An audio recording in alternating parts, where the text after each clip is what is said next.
पुरारातेरन्तः पुरमसि ततः स्वच्चरणयोः सपर्यामर्यादा तरलकरणानाम सुलभा तदा हेते नीताः शतमकमुखाः सिद्धिमतुलां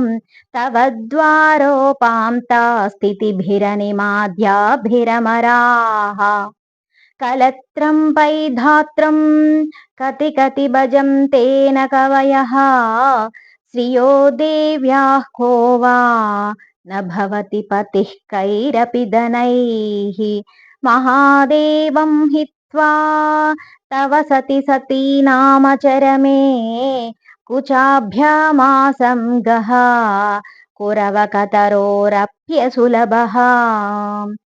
गिरामाहुर्देवीं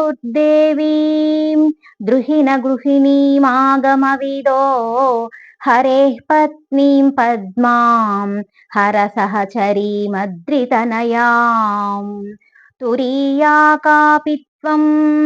धुरधिगमनिस्सीममहिमा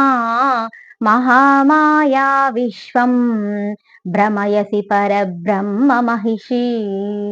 कदा काले मातः कथय कलितालक्तकरसं पिबेयं विद्यार्थी तव चरणनिर्णेजनजलम्